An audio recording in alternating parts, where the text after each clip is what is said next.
자, 여러분 안녕하세요. 오늘은 아르테미스 신에 대해서 하겠습니다. 여러분 교재로는 여기 93쪽입니다. 그죠? 그래서 여기에도 지금 사슴, 달과 사냥, 그리고 숲의 여신 아르테미스 이렇게 되어 있죠. 그래서 그림에 보면은 활을 메고 있고 또 사슴을 데리고 다니는 그런 사냥과 관련된 여신입니다. 그래서 이제 쌍은 제가 찾은 그림에 보면 이제 아르테미스 여신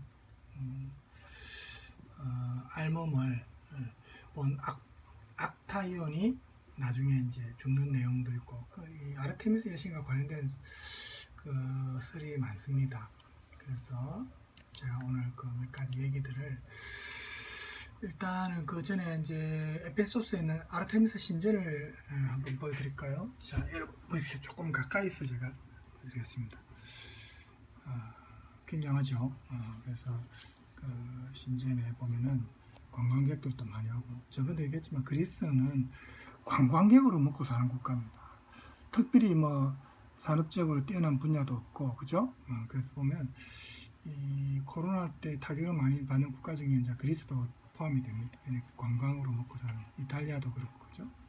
여기는 이제 이게 동상인데 이게 에페소스인들이 숭배했던 아르테미스입니다. 자, 이 조금 사진이 길어요. 위에서부터 쭉 훑어보면 이렇습니다. 우리가 직접 그리스의 아르테미스 신전에 못 갔으니까 이렇게 그림으로라도 한번 접해봅시다.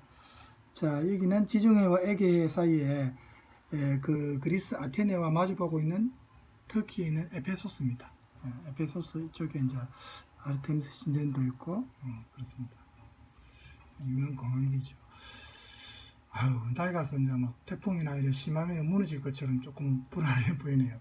그래도 아직까지는 그 유적지로서 남아있는 지역인데, 내용을 우리가 잠깐 아르테미스 같은 경우 우리 교재에도 나와 있지만 아폴론과 남매 사이죠. 저번에도 아폴론 얘기할 때 잠깐 언급됐었죠. 이 여신이 달과 사냥, 숲의 신인데 아폴론과는 쌍둥이입니다. 그래서 아폴론보다 약간 먼저 태어나서 어머니 레토가 이 동생을 낳는 것을 도왔다고 합니다. 태어나자마자. 그렇죠? 그래서 이런 게 이제 신화 아닙니까? 그래서 아주 어렸을 때 이미 제우스로부터 평생 처녀로 살 수 있다는 허락을 받았습니다. 그래서 순결의 신이고 출산의 신이기도 하는데, 왜냐하면 이제 태어나가지고 어머니 레토를 해산하는 걸 도와줬으니까, 그죠? 그래서 이런 숲과 순결의 신으로서 아르테미스는 자신의 신격을 훼손하는 것에 대해서는 엄격하게, 그래서 굉장히 냉정한 여신으로 지금 나와 있습니다. 그래서 이제 우리가 유적지를 이렇게 보고 있는데, 이거는 이제 1100년 가까운 공사 끝에 탄생한 아르테미스 신전인데, 아까 우리가 칼라로 봤죠? 제일 위에 이 공사를 해서 그 위쪽 이겁니다. 그래서 실제로 옛날 게 어떻게 이렇게 깨끗하게 남아 있겠습니까, 그죠?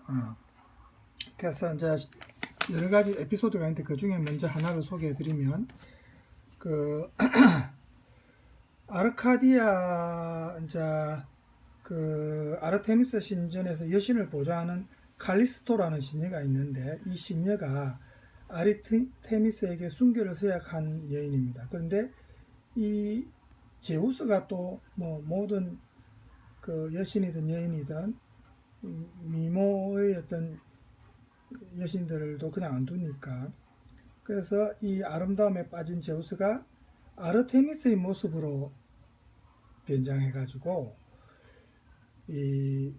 나타나가는데, 이제 이 칼리스토는 아르테미스 여신인 줄 알았으니까 그냥 포옹도 하고 이렇게 했는데, 제우스가 이제 칼리스토를 겁탈하고, 그래서 임신을 합니다, 칼리스토가. 그래서 아르테미스가 보니까 이제 그 신선한 처녀가 돼야 되는데 이렇게 임신을 하고 있으니까 놀랬겠죠. 그래서 그 이유를 물어보니까 이제 진실을 알게 된 거예요. 그래서 이 카리스토는 이 칼리스토가 두 여신의 적이 됩니다. 한 명은 이제 순결의 여신 아르테미스의 화를 자초한 거고, 사실 자기 잘못이 아닌데 제우스 때문이지만, 또 제우스의 정실 부인 헤라도 역시 마찬가지로 화가 났겠죠. 그래서 아이가 태어난 후에 이제 칼리스토가 결국 두 여신 가운데 누군지는 모르지만 어쨌든 한 여신에 의해서 곰으로 변신하게 됩니다. 그래서 세월이 흘러서 이제 자기가 낳은 아들이 아르카스인데, 이 아르카스가 이제 청년이 되었을 때인데, 나중에 보니까 곰의 모습으로 이렇게 숲속을 거닐던 칼리스토가 자기가 낳은 사랑스러운 아들하고 마주친 거예요. 그래서 너무 반가우니까 아들에게 달려갔지만 아들 입장에서는 곰으로 보일 수밖에 없죠. 그래서 창을 던지려고 하는데 이를 본 제우스가 이 두 사람을 하늘로 올려서 별이 되게 했답니다. 비극이 일어나지 않게. 그래서 별이 된 모자에 대해서 헤라는 불만이 좀 있고, 그래서 이 별은 이제 나중에 보면은 북극성주위를 맴도는 별, 즉 우리가 아는 큰 곰자리와 작은 곰자리 별이라고 합니다. 그래서 이 에피소드가 있고, 그 다음에 오리온과 관련된 에피소드도 있습니다. 여러분 뭡니까? 히리에우스라는 남자가 있어서 우리 교재에 나옵니다. 자식을 무척 이제 원했는데 부인이 자식을 못 낳고 병이 들어서 남편만 남기고 죽습니다. 그래서 히리에우스가 새 결혼을 주변에서 해라고 권유하지만 죽은 아내를 잊지 못하고 계속 있었는데, 어느 날 인간 세상을 구경 나온 이 제우스, 포세이돈, 그 다음에 헤르메스가 이 히리에우스의 집에 방문하게 되는데, 이 세 신이 이 선한 인간의 대접을 받고 선물을 남깁니다. 우선 히리에우스가 자신들을 대접하기 위해 잡은 소의 가죽에 전부 소변을 봅니다. 그래서 그것을 땅에 묻게 하는데 9달이 지나니까 이 소 가죽을 묻었던 곳에서 건강한 사내 아이가 나옵니다. 그리고 집채보다 큰 거인으로 빠른 시간에 성장합니다. 그래서 히리에우스는 이 아이를 이 오줌에서 나온 아이란, 오줌이 그리스어로 오우리아인데 오줌에서 나온 아이라는 뜻으로 오리온이라고 지었답니다. 여러분, 오리온이 오줌과 연관된다는 것을 아마 처음 알았을 겁니다. 오리온 아주 멋지고 과자 이름도 오리온이 있지만은 원래는 오줌에서 나온 아이랍니다. 그죠? 이렇게 어원을 보면은 참 잘 알아야 돼요, 그 뜻을. 그래서 오리온이 활을 잘 쏘는 사냥꾼인데 체격도 굉장히 컸겠죠. 오리온이 이제 사냥을 갔다가 오이노피온이라는 왕의 딸 메로페를 보고 사랑에 빠집니다. 그래서 청혼을 받은 이 오이노피온 왕 입장에서는 딸을 주기 싫으니까 자신이 다스리는 섬의 동물을 모두 사냥해오면 결혼시켜 주겠다, 이렇게 약속합니다. 그래서 이 거인 사냥꾼 오리온이 그 임무를 완수를 했습니다. 그런데 덩치가 너무 큰 거인에게 딸을 주고 싶지 않았겠죠, 왕이. 그래서 오리온에게 술을 먹여서 취해서 잠들었을 때 오리온의 눈을 찌르고는 장님이 되어버렸겠죠. 쫓아내버렸답니다. 그래서 장님이 된 오리온이 이제 헤파이스토스의 대장간에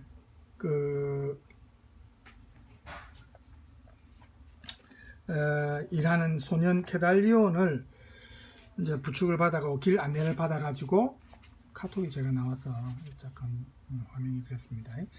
그래서 이 동쪽 끝에 있는 헬리오스의 땅으로 갑니다. 그래서 카톡이 왜 자꾸 오죠? 태양빛으로 태양빛의 도움을 받아서 눈을 뜰 수 있게 되는데, 이 헬리오스를 찾아, 보통 우리는 태양이 눈이 부셔서 눈을 잘 못 뜨잖아요, 그죠? 근데 이제 장님이어서 그런지 모르겠지만 이 태양빛의 도움으로 눈을 뜹니다. 헬리오스를 찾아가는 거인 오리온을 가장 먼저 본 것은 새벽의 여신 에오스였습니다. 그래서 이렇게 촥 새벽에 여명 해가 뜨기 전에 얼마나 멋집니까? 그 오리온의 건장한 모습에 이 에오스가 사랑을 느끼겠죠. 그래서 이 새벽의 여신 좀 외롭죠. 새벽에 누가 사람들이 다닙니까? 혼자서 항상 있던 그 새벽의 여신이 이 오리온하고 사랑하는 사이가 되는데, 이때 이들 곁을 그 아르테미스가 지나가다가 오리온이 이 메로페의 사랑을 얻기 위해 숲속의 동물을 모두 사냥한 소식을 듣고 항상 아르테미스는 이 오리온을 응징하려고 하고 있었던 참이었는데, 이제 모습 이 두 신의 모습을 보게 된 거예요. 사랑에 빠진 여신 에오스의 간곡한 부탁에도 불구하고 아르테미스는 활을 쏴서 오리온을 죽이고 맙니다. 그래서 신들이 에오스의 청을 받아서 이 불쌍한 오리온을 하늘에 올려서 별이 되게 했다. 별자리, 오리온 별자리. 그 다음에 설이 하나 더 있습니다.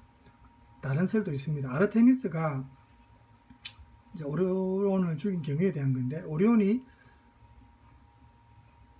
무모하게도 여신에게 원반 던지기 실력을 자기가 뽐내다가 죽었다는 얘기도 있고, 에오스의 사랑을 받는 인간을 징벌하여서 활을 쏘아 죽였다고도 합니다.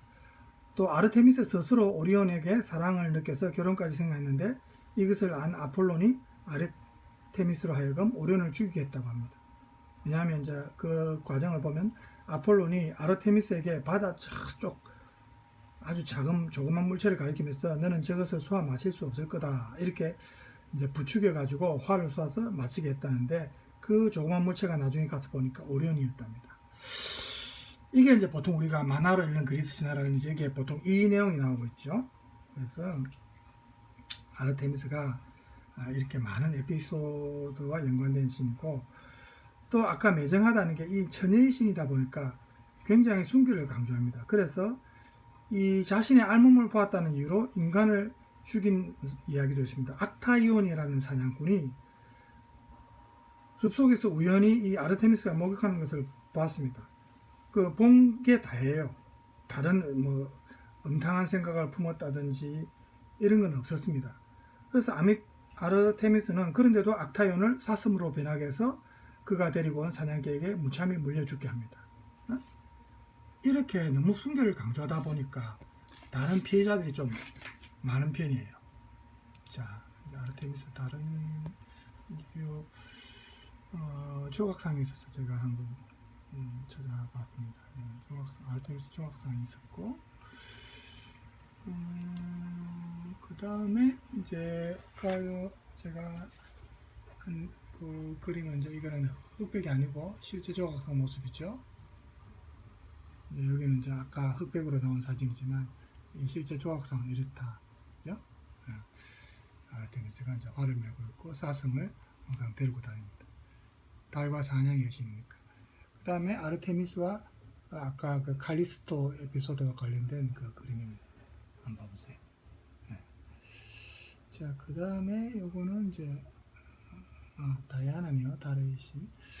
자, 요 정도로 이제 또 아르테미스와 관련된 막 간단한 내용이 있어서 제가 하나 유튜브 영상에 찾아봤는데 한번 들어볼까요? 달의 여신이라고 하는데 달보다도 사냥과 들짐승들을 주관하는 신이에요. 상징은 항상 활을 차고 다니고, 그리고 옆에 이렇게 사슴이 같이 있죠. 근데 이 여인은 그리스 신화에 나오는 아까 아테네와 함께 천사신 중에 한 명이에요. 근데 아테나는 지혜의 신이고 의로운 전쟁의 여신이잖아요. 근데 이 여인은 천사신인데 굉장히 히스테리가 있어요. 아테나는 히스테리가 없거든요. 너무 순결을 근데 이 아르테미스는 히스테리가 있어요. 그래서 우리가 보통 이거는 뭐 여성 비하 발언이 아니라 남자고 여자고 혹은 본인들 스스로도 뭐라고 하냐면 결혼을 못하면 노처녀들이 히스테리가 있다고 이런 표현 많이 쓰잖아요. 뭐 노처녀 히스테리 이렇게 얘기한단 말이에요. 사실은 그런 것들의 이야기나 이런 소스가 사실은 아르테미스에서 나왔을 수도 있어요. 그래서 아르테미스는 뭐에 예민하냐면 처녀성과 아주 예민해요. 처녀성. 그래서 전부 아까 제가 말했던 그 에피소드들이 다 이런 순결, 처녀성과 관련된 겁니다. 거기에 대해서 굉장히 가차없고 명확하죠. 그죠? 여자가 처녀성을 잃는 거, 그리고 그 처녀성에 대해서 도전하는 것에 대해서 되게 단호하게 대처하고 징계하는 아주 무서운 여인이에요. 이 아르테미스가 로마에서는 뭐라고 부르는지 아세요? 디아나. 디아나 여신. 달의 에페소스에 아르테미스와 관련된 로마에서는 유명한 기능이니까, 신전이 있고 그게 성경에 보면 나와요. 다이아나라고 디아나가 영어로 하면 다이아나냐, 다이아나. 다이아나, 그 디아나, 그죠? 디아나라고도 하고 다이아나라고도 하고 그렇습니다. 다이아나가 바로 아르테미스를 이야기하는 거예요. 아르테미스가 히스테리가 있다고 했는데 특히 자기의 천호성과 관련된 이 히스테리가 있는데 그 중에 하나가 악타이온이라고 불리는 사람이 사냥을 하는데 아까 그냥 정말 사냥을 하다가 우연히 본 건데. 목욕을 하고 있는 아르테미스와 그 ним프들을 본 거예요. 우연히 놀래갖고 서 있더니 아르테미스가 지금 뭘 하냐면 그림에서 물을 지금 뿌리는 거예요. 이렇게 보이죠? 물 뿌리는 여인. 저 물 뿌리는 여인이 아르테미스예요. 지금 여기 왕관 보면은 달 모양의 숫달 모양 하고 있잖아. 아르테미스. 그래서 그 물을 맞는 순간 사슴이 되어버리는 거예요. 암사슴이. 목욕하는 그래서 지금 거 봤다는 머리 뿌리 났죠? 사슴이 되었어요. 지금 보세요. 뿌리 나서 그래서 결국 사슴이 되어서 놀래가고 도망치니까 본인이 데리고 왔던 사냥개들 있죠. 밑에. 사슴인 줄 알고. 그래서 사냥개들한테 물려 죽어요. 조금. 너무 잔인하죠. 이거는 자기의 알몸을 받기 때문에 알몸, 처녀의 몸을 받기 때문에 이런 저주를 준 거란 말이에요. 근데 또 하나 뭐가 있냐면 아르테미스는 몸종이 많아. 몸종이 ним프들이 많다고요. 그 ним프 중에 유명한 칼리스토라고 있어요. 칼리스토. 근데 문제는 제우스가 칼리스토를 사랑하게 된 거예요. 남모군이. 근데 제우스도 딸의 성격을 알기 때문에 함부로 접근할 수가 없어요. 그래서 하루는 접근을 했는데 어떻게 접근했냐? 아르테미스로 제우스가 변신을 잘해. 변신을. 하죠? 그래서 아르테미스로 변신을 한 거예요. 아르테미스로. 그리고 사랑을 나눈 거죠. 그러니까 지금을 보면 뭐예요? 여자와 여자가 사랑을 나눈 거 아니에요. 결국은.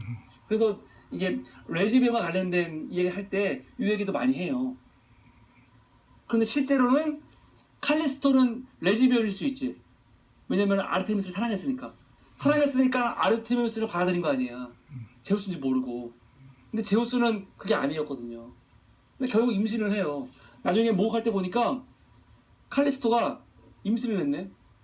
그래서 너무 화가 나가지고 아르테미스가 이 여인을 뭘로 만들어 버려요? 곰으로. 곰.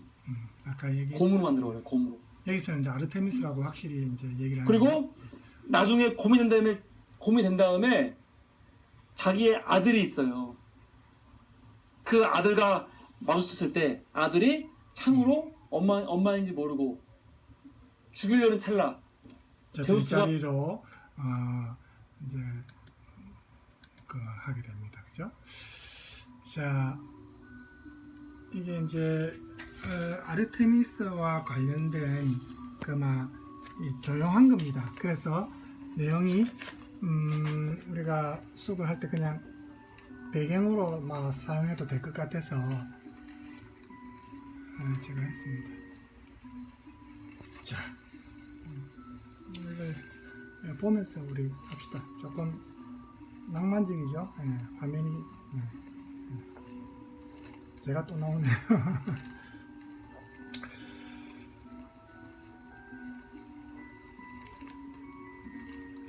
또 이제 아르테미스와 관련해서 트로이 전쟁 우리 알죠? 그래서 이 관련된 에피소드가 있는데 트로이 편을 들었습니다. 그때 전쟁 때 아르테미스가.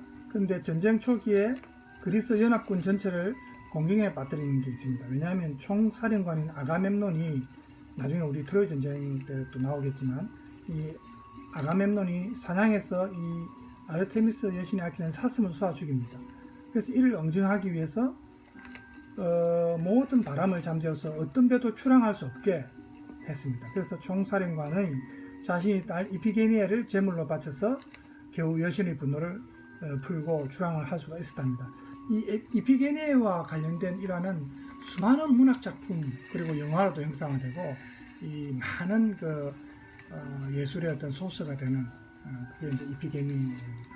그래서 여신이 이피게니아를 사슴으로 대치하고 그녀를 멀리 타우리스로 데려가서 자신의 신전의 신녀로 삼습니다. 이피게는 나중에 동생 엘렉트라와 그 다음에 오르스테스가 아버지 아가멤논을 죽인 어머니 클리타임네스트라라고 있습니다. 이 어머니를 살해하는데 협조합니다. 또 이제 그 다른 신화들도 또 많이 있는데 그 중에 이제 니오베의 자식들 화면이 잠깐만요. 조금 너무 어두워서 그랬나? 제가 더 잘 나오네. 저는 이 컴퓨터 화면으로 잘 보이는데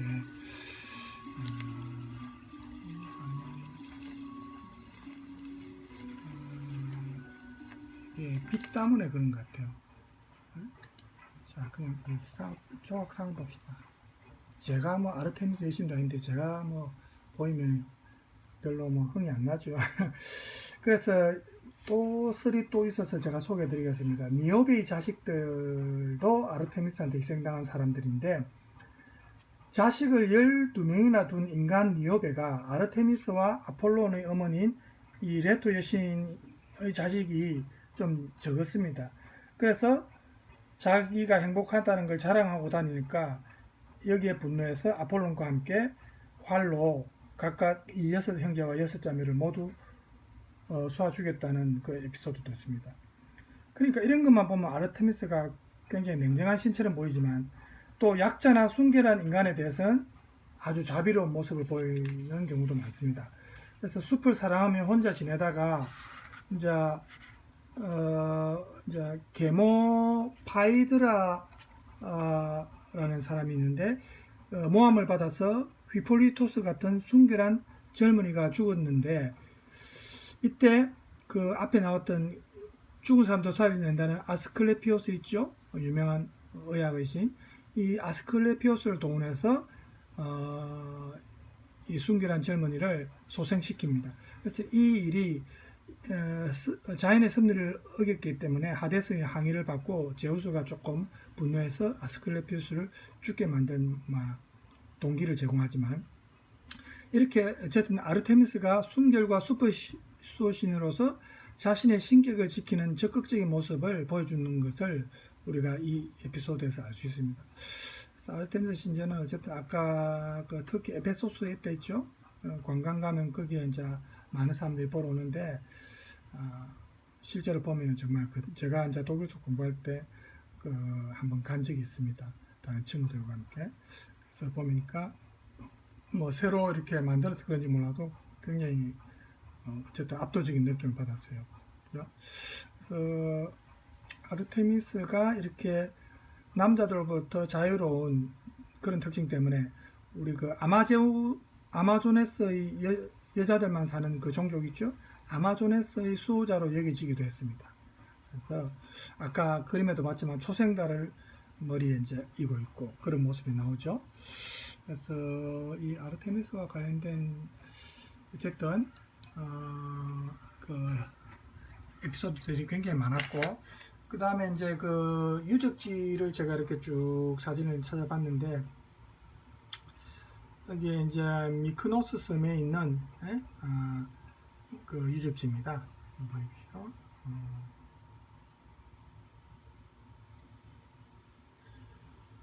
이거는 이제 아르테미스와 직접 관련 있는 것은 아니지만 이렇게 지나가다가 나중에 아르테미스 관련해서는 뒤에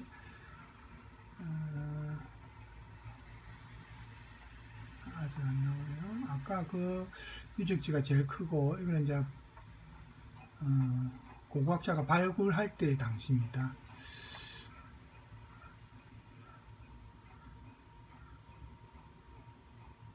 이건 이제 관광 간 사람이고 여기는 이제 아르테미스 유적지가 만들어진 과정은 아니고 이제 완전히 완성되기 전이네요.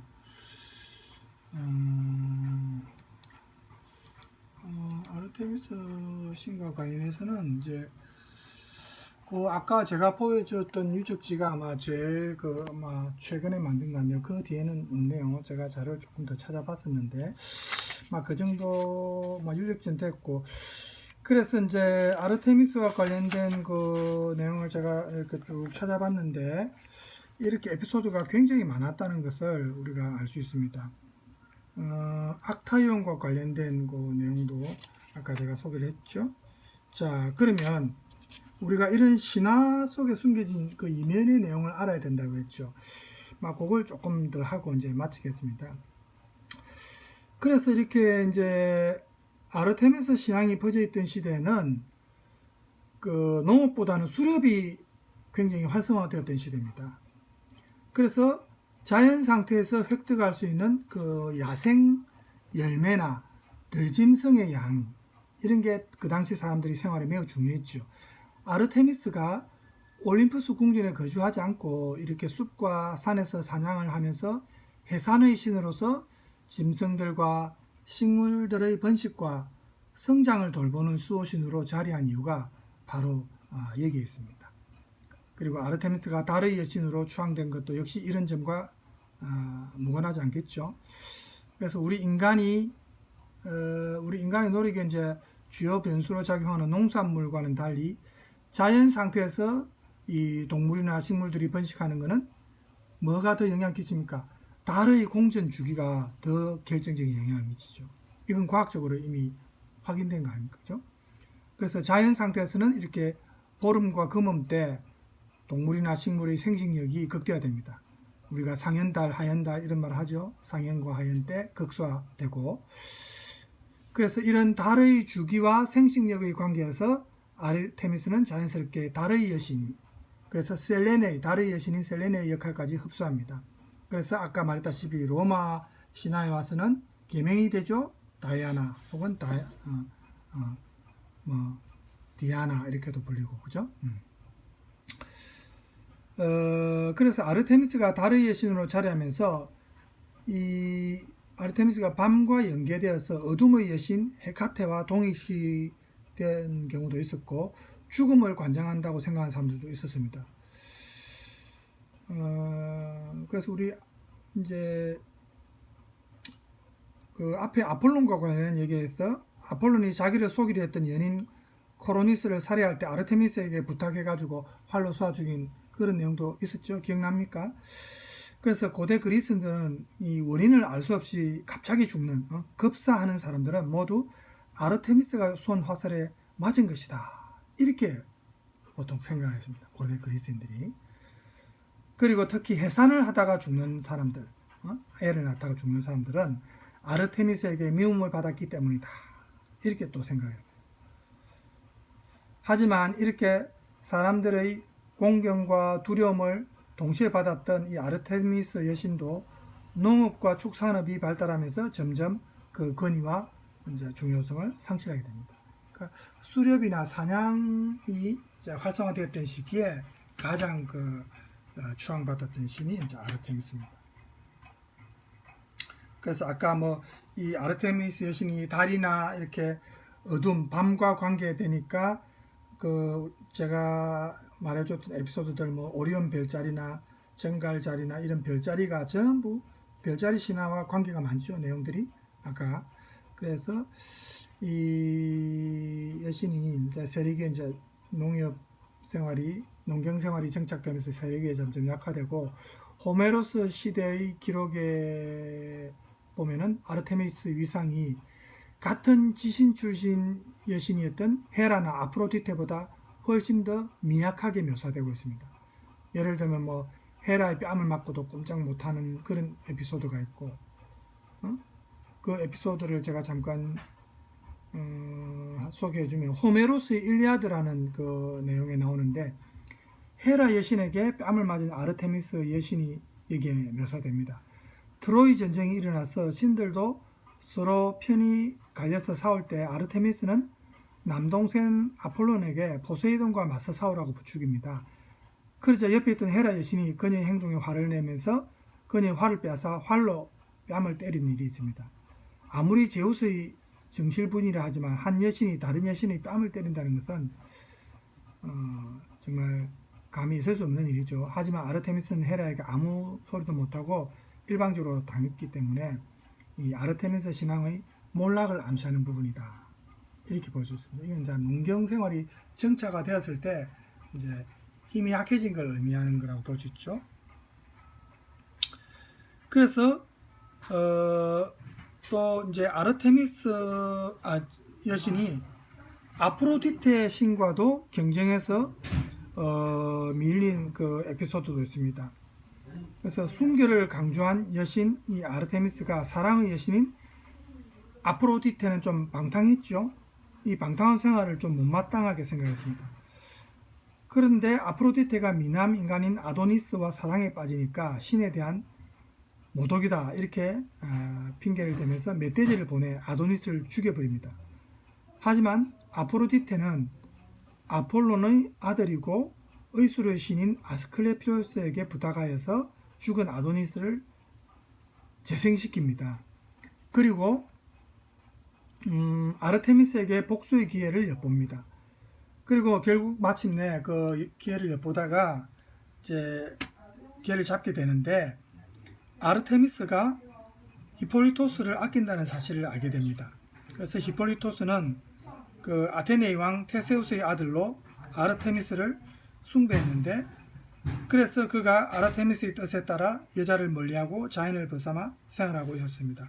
이런 그를 아프로디테는 그 테세우스의 구처인 페드라로 하여금 사랑하게 만듭니다.